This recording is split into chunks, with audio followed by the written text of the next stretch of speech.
Hello friends, welcome to let's quiz. आज की इस वीडियो में हम लोग बात करेंगे यहाँ पे सीटेड एग्ज़ाम 2023 जो कि ईवीएस की एनसीईआरटी आपको 15 नंबर में देखने को यहाँ पे शाम 7 बजे डेली क्लासेस होती है।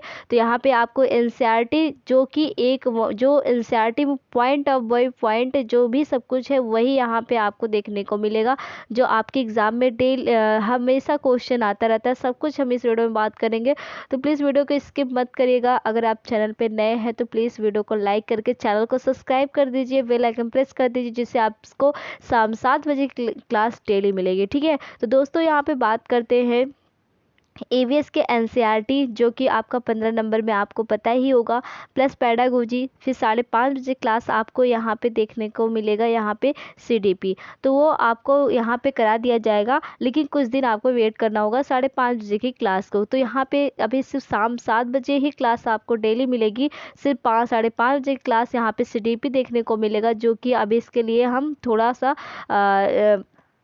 पीडीएफ तैयार कर रहे हैं, जो आपके एग्ज़ाम के लिए किस तरीके से आपको यहाँ पे पढ़ना होगा, कम समय में आपकी तैयारी अच्छे से हो जाए। ठीक है, तो प्लीज़ वीडियो को लाइक ज़रूर कर दीजिएगा, स्किप मत करिएगा। तो चलिए हम लोग क्या बोलते हैं, स्टार्ट करते हैं वीडियो को।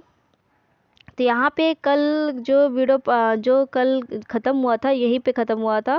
तो देखिए, ये पीपल के बारे में हम लोग बात करें, जानवर के बारे में बात करें और सारी चीज़ें बात करें, कुछ पौधों के भी हम लोग नेक्स्ट वीडियो में बात किए थे। तो अब बात आती है यहाँ पे पीपल के बारे में।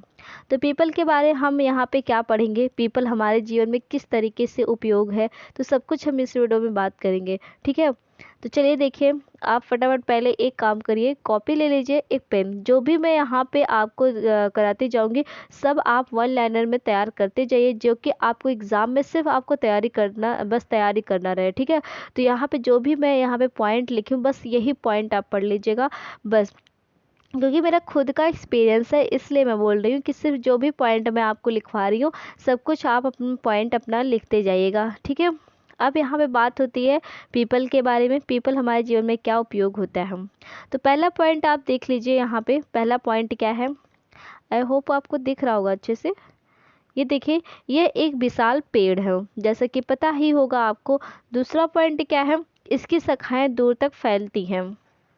तो यहाँ पे देखिए, ये सारी चीज़ एनसीईआरटी, क्योंकि आपको एनसीईआरटी पूछेगी 15 नंबर, तो हम अपना दिमाग यहाँ नहीं लगाएंगे, हम अपना दिमाग सिर्फ बुक का देख कर लगाएंगे, बुक में आखिर बोला क्या है, किस लैंग्वेज का यूज़ किया गया है, वो ध्यान देंगे। ठीक है, तो बुक में ऐसे ही लिखा था, तो जो कि यहाँ पे पॉइंट बाई पॉइंट आपको यहाँ पे देखने को मिल रहा है। अभी भी मेरी तबीयत अच्छी नहीं हुई प्रॉपर तरीके से, फिर भी मैं आपकी क्लास यहाँ ले रही हूँ शाम 7 बजे ईवीएस की, ताकि आपको कोई दिक्कत ना हो। ठीक है, 24 घंटे हमें यह ऑक्सीजन देती है। इसके बाद चौथा पॉइंट क्या है, चौथा पॉइंट यह है, इसके पत्ते हमेशा हिलते रहते हैं। पांचवा पॉइंट क्या है, इसे हम बोधि वृक्ष के नाम से जानते हैं। तो यहाँ पे दोस्तों चलिए हम बात करते हैं यहाँ पे पीपल के वृक्ष से। एक बार आपको ऐसा रिपीट करा दे तो चीज़ें अच्छे से समझ में आ जाती हैं। यह है पीपल का वृक्ष, जो कि एनसीईआरटी में बार बार आपको पूछा जाता है। तो यहाँ पे इसके बारे में पहले पढ़ेंगे। यह एक विशाल पेड़ है और इसकी शाखाएं दूर तक फैली रहती हैं, जिस तरीके से आप देख रहे होंगे। इसकी जड़ें नीचे तक होती हैं और इसके बाद इसके पत्ते हमेशा, अभी कभी आप देखेंगे, अगर नोटिस नहीं किए होंगे तो अब नोटिस करिएगा, जो पीपल का जो पत्ते होते हैं वो सदैव हमेशा हिलते रहते हैं। इसके बाद हमें क्या होता है, 24 घंटे हमें ऑक्सीजन देता है। ऐसा कोई पेड़ नहीं है, जो कि देखिए नीम भी होता है, लेकिन पीपल सबसे ज़्यादा है, क्योंकि पीपल एनसीईआरटी में भी लिखा है कि 24 घंटे हमें ऑक्सीजन पीपल वृक्ष से ही मिलता है। इसके बाद आपको बता दें यहाँ पे कि जो पीपल का वृक्ष है, इसे यहाँ पे एनसीईआरटी में किस नाम से जानते हैं, तो बोधि नाम से। किस नाम से जानते हैं, बोधि नाम से। बोधि नाम से इसे जानते हैं कि ये बोधि वृक्ष है। और क्योंकि कभी कभी पूछ लिया, अगर बोधि वृक्ष से पूछ ले कि चार ऑप्शन दे दिया कि इसमें से ऑक्सीजन हमें 24 घंटे कौन देता है, वहाँ पीपल न लिख के यहाँ पे बोधि दे दिया, तो ये भी आप नोट कर लीजिएगा, क्योंकि बोधि वृक्ष एनसीईआरटी में लिखा हुआ है। तो अगर आपको आंसर किए, तो अगर आप देख ले कोई और आप टिक लगा दिए वहाँ पे, जैसे नेम आ गया, तो नेम पर आप अगर टिक लगा दिए, तो आप जब कभी आंसर की आएगा तो वहाँ पे आपका रिजेक्ट हो जाएगा, क्योंकि यहाँ पे बोधि वर्ड लिखा गया है, जो कि आपने एनसीईआरटी नहीं पढ़ी हुई है, तो इसलिए आपका रिजेक्ट। तो आप यहाँ पे इस क्वेश्चन पे कमांड भी नहीं कर सकते। मतलब जैसे होता है ना कि आंसर के आने के बाद कुछ क्वेश्चन पे हम लोग पैसे लगा के बात करते हैं कि सर मतलब ये क्वेश्चन आपका गलत है, ये तो आप इस पे भी कब इस पे जज नहीं कर सकते हैं, क्योंकि यहाँ पे एनसीईआरटी में आपको इसीलिए ध्यान से बता रहे हैं, लाइन टू लाइन आप पढ़ते जाइए कि चीज़ें क्या बोला जा रहा है। ठीक है, तो इसे आप ज़रूर नोट कर लीजिएगा कि पीपल वृक्ष को एनसीईआरटी में क्या बोलते हैं, इसे बोधि नाम से भी जानते हैं। आई होप को पीपल से अच्छे से आपको एक्सप्लेन कर दिया गया होगा। अब बात करते हैं सबसे ज़्यादा क्वेश्चन अगर पूछा जाता है तो बरगद से। किससे पूछा जाता है? बरगद से। तो इसे आप तो इसको स्पेशल जगह पे नोट करिएगा, मैं आपको बता रही हूँ। ठीक है, तो ये देखिए बरगद है। बरगद देखिए ये भी एक विशालकाय पेड़ होता है। इसकी भी जो जड़ें होती, ये देखिए ये सब जड़ें नहीं होती, इसकी जो होती है ये शाखाएं, इसकी शाखाएं देखिए जमीन तक यहाँ पे स्तंभ का काम करती है। चलिए हम आपको बात करते हैं यहाँ पे पहला पॉइंट क्या है, दिख रहा होगा आपको अब। पहला पॉइंट क्या है, यह एक विशाल पेड़ है। दूसरा पॉइंट क्या है, इसकी शाखाएं दूर तक फैली होती है, एकदम ये भी इसी तरह होता है जैसे पीपल का वृक्ष होता है। तो अब इसके बाद यहाँ पे क्या है जो कि एनसीईआरटी में पूछता है, सॉरी सीटेट के एग्जाम में पूछता है, यहाँ पे ये पॉइंट पूछा जाता है। इसकी शाखाओं से जड़ें लटकते रहते हैं जिसे हम स्तंभ जड़ कहते हैं। अभी क्वेश्चन में आपसे पूछ लिया जाए कि इसकी शाखाओं से जो जड़ लटकते हैं उसे क्या मिलता है, उसे आपसे क्या मिलता है, भोजन प्रदान करता है या फिर कुछ, मतलब ऐसे चार ऑप्शन में आपको दे दिया जाएगा। मैं आपको बता दूंगी कि यहाँ पे सबसे ज़्यादा पूछ लेगा कि जड़ों से भोजन प्राप्त होता है, लेकिन ऐसा नहीं है। ये क्या करते हैं, स्तंभ जड़ होते हैं। मतलब जो ये जड़ होती है स्तंभ जड़, मतलब इनको ये क्या करते हैं, ये सहारा, मतलब जो पेड़ की मोटी मोटी शाखाएं होती है और जो इनसे लटके हुए जो ये जड़ होती है और ये ज़मीन तक आती हैं, तो इनसे क्या होता है, ये एक इन शाखाओं को एक सहारा प्रदान करती है। ठीक है, ना कि भोजन प्रदान करती है। तो देखिए यहाँ पे बोला भी गया है स्तंभ जड़ होता है जो कि सहारा प्रदान करती है। तो यहाँ आपको अच्छे समझा देते हैं चित्र से, जो कि अच्छे समझ में आ जाएगा। देखिए इस तरीके से है, ये भी एक विशालकाय पेड़ होता है जो कि यहाँ पे सारी चीज़ें देख ही रहेंगे। तो इनकी जो शाखाएं मोटी मोटी शाखाएं दूर तक फैली होती हैं, तो इनसे जो लटके होते हैं ये सब जड़ होती है, और ये जड़ क्या है, जमीन से धंसे होते हैं। तो क्या होता है, इन शाखाओं का जो भी होता है ये भी स्तंभ से क्या होता है, इनको सहारा प्रदान करती हैं। तो इस जड़ को क्या कहते हैं, स्तंभ जड़। ये भी नोट कर लीजिएगा क्योंकि एग्जाम में पूछ सकता है, तो इसको भी आप नोट कर लीजिए। इस जड़ को क्या बोलते हैं, स्तंभ जड़ बोलते हैं। इसके बाद अब बात करते हैं यहाँ पे, चलिए दूसरा दूसरा पॉइंट, यूकेलिप्टस। ये क्या, देखिए इसका पेड़ आप देखेंगे बहुत सारा लगा रहता है नदी, देखिए यहाँ पे यूकेलिप्टस का पेड़ इस तरीके से होता है। तो इसके बारे में पढ़ेंगे क्या है। पहला पॉइंट क्या है, यह एक पारिस्थितिकी आतंकवाद वृक्ष है। अब इसे यहाँ पे बात, अगर आपके मन में, अगर जो नए अभी स्टूडेंट हैं उनके मन में आ रहा है कि यूकेलिप्टस के क्यों आतंकवाद वृक्ष कहते हैं, और जो पुराने जो एक बार दे सके लेकिन उनका 1-2 नंबर से रह गया है और उनका नहीं निकल पाया है, तो वो तो एनसीईआरटी पढ़ के गए होंगे, तो उनको ये पता होगा कि इसे पारिस्थितिकी आतंकवाद वृक्ष क्यों कहते हैं। क्योंकि अगर मेरे चैनल से पढ़े होंगे तो पक्का 100% आपको पता होगा। ठीक है, तो यहाँ पे देखिए यह एक पारिस्थितिकी आतंकवाद वृक्ष है। दूसरा पॉइंट क्या है, यह जल को अवशोषित कर लेती है। अब यही कारण है जो कि पारिस्थितिकी आतंकवाद वृक्ष नाम से इसे जाना जाता है, क्योंकि जो भी जहाँ ये पेड़ लगता है अपने आसपास की जो जगह में जो भी ज़मीन में पानी रहती है वो सब कुछ यहाँ पे अवशोषित कर लेता है। तीसरा पॉइंट क्या है, यह वाष्पीकरण करती है जिससे वहाँ की ज़मीन क्या होती है, बंजर होती है।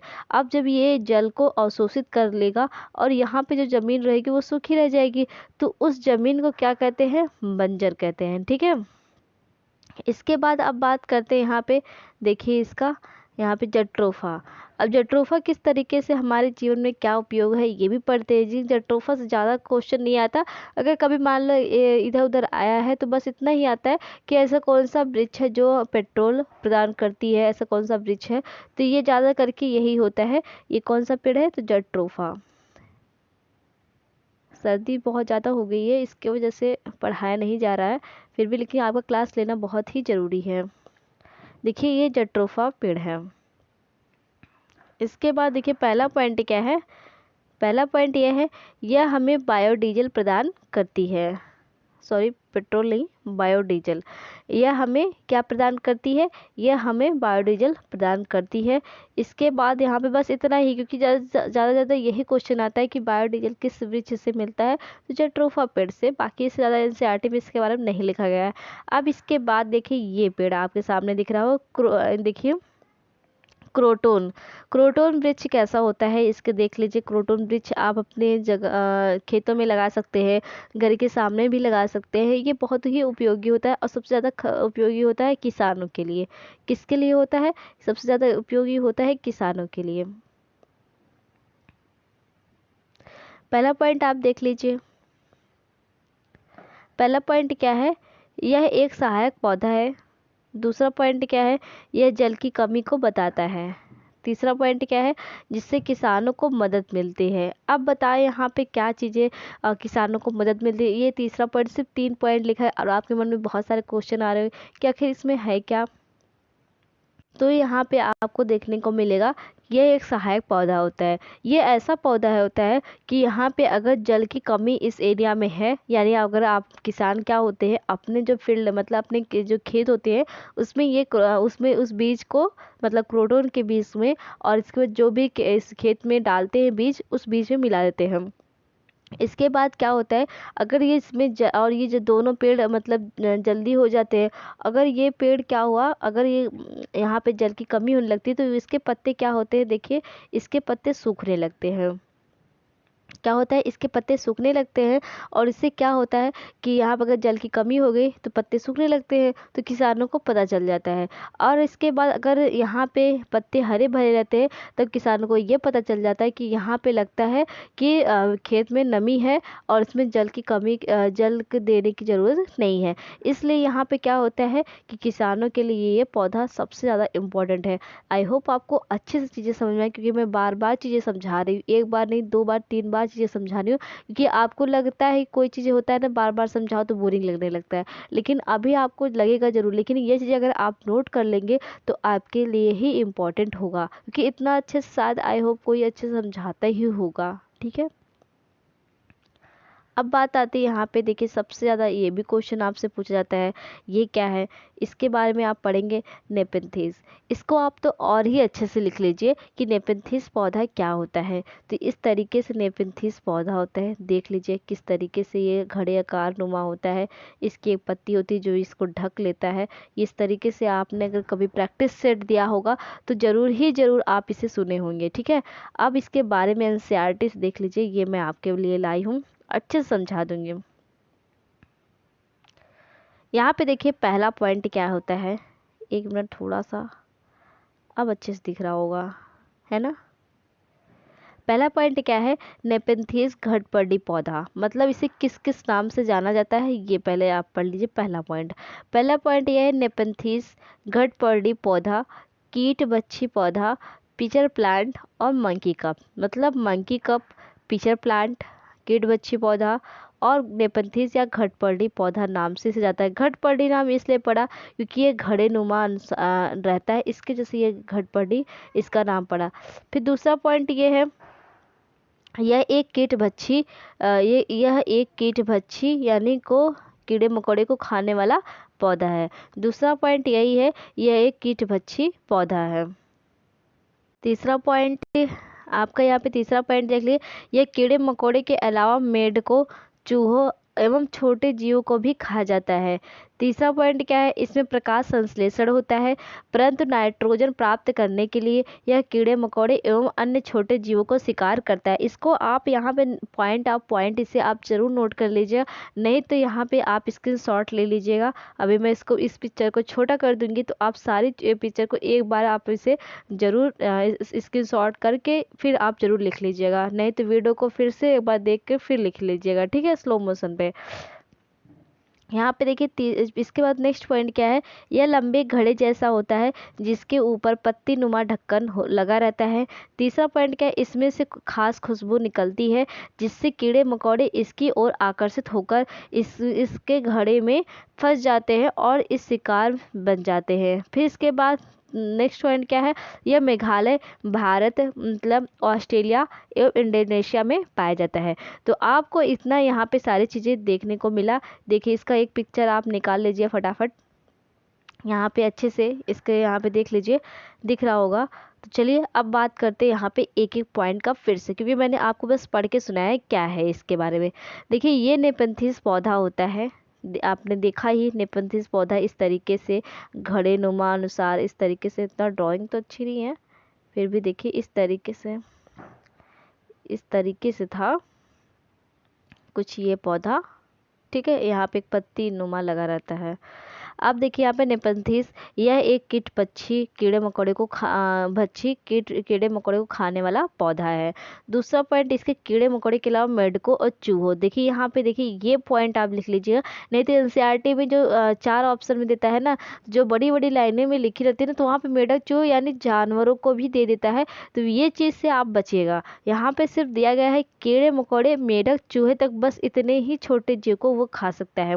इसके बाद क्या होता है, ये प्रकाश संश्लेषण ले होता है, परंतु नाइट्रोजन प्राप्त करने के लिए, मतलब ये कीड़े मकोड़े क्यों खाता है, क्योंकि इसको नाइट्रोजन नहीं मिल पाता, इसलिए कीड़े मकोड़े अन्य छोटे जीवों का शिकार कर लेता है। तो इसके बाद नेक्स्ट पॉइंट क्या है, इसके यह लंबे घड़े जैसा होता है, इसके ऊपर एक पत्ती नुमा, जैसे आपने दिखाया ना अभी, यहाँ पे एक पत्ती नुमा एक आकार होता है। इसके बाद यहाँ पे जो यहाँ पे एक तरीके से आवाज़ नहीं निकली, क्योंकि कभी कभी क्वेश्चन में ये भी सीटेट में पूछ लेता है, आप प्रीवियस ईयर उठा के जरूर देखिएगा, उसमें बोलता है कि एक तरीके से ये आवाज़ नहीं निकालती, एक प्रकार की एक छोटे खास खुशबू निकालती है, जिससे क्या होती है कीड़े मकोड़े इसकी तरफ आकर्षित होती है और इसमें जाके ये फंस जाती है और इसके ऊपर ये ढक्कन बंद हो जाती है, ठीक है। तो ये इसका क्या होता है, शिकार बन जाता है। और यहाँ पे ये कहाँ कहाँ पाया जाता है, तो ये भारत के मेघालय में, ऑस्ट्रेलिया और इंडोनेशिया में ये पाया जाता है। तो आज का ये वीडियो कैसा लगा, आपको अगर पसंद आया तो प्लीज़ वीडियो को लाइक ज़रूर कर दीजिएगा। इतना मेहनत की भी, तबीयत ख़राब होने के बावजूद भी मैं आपको पढ़ा रही हूँ, तो प्लीज़ एक लाइक तो ज़रूर आपका बनता है। तो यहाँ पे देखिए किस तरीके से एक घड़ा अनुसार ये यहाँ पे रहता है, एक प्रकार की ये खुशबू निकालती है, इसकी पत्तियाँ देखिए यहाँ पे पत्ती होती है, और जो भी कीड़े मकोड़े आते हैं, मतलब चूहा मेढक और छोटे कीड़े मकोड़े, ठीक है, यहाँ पे आकर्षित होते हैं और इसमें घड़े में चला जाता है और ये पत्तियाँ ढक जाती है, ठीक है। तो ये रही बात यहाँ। और सबसे पहला और सबसे मोस्ट इम्पॉर्टेंट क्या है कि ये कहाँ कहाँ पे पाया जाता है, भारत में तो पाया जाता है, लेकिन भारत में सिर्फ एक जगह पे पाया जाता है, वो मेघालय में, ठीक है। कहाँ पे, मेघालय में पाया जाता है। इसके बाद यहाँ पे देखिए मेघालय में पाया जाता है, ऑस्ट्रेलिया में, इंडोनेशिया में ये पाया जाता है, 3 जगह तो ये पाया जाता है। और इसका आकार क्या है कि घड़े नुमा आकार इसका है, ठीक है। तो यहाँ पे सारी चीज़ें आपको बता दी गई, आई होप आपको अच्छे से चीज़ें समझ में आ गया होगा, ठीक है। अब बात करते हैं यहाँ पे भोजन के बारे में। यहाँ पे देखिए भोजन किस तरीके से, क्या क्या जीवधारी को 3 भागों में बांटते हैं और कैसे खाते हैं, ये सब हम नेक्स्ट वीडियो में बात करेंगे। प्लीज़ वीडियो को स्किप मत करिएगा, सारी चीज़ें आप शुरू से लेकर अंत तक देखिए, आपके लिए ही है, जो कि ईवीएस की एनसीईआरटी 15 नंबर में आपकी पूछी जाती है। तो प्लीज़ वीडियो को स्किप मत करिए, शुरू से लेकर लास्ट तक देखिए और अपने दोस्तों तक जरूर शेयर करिएगा।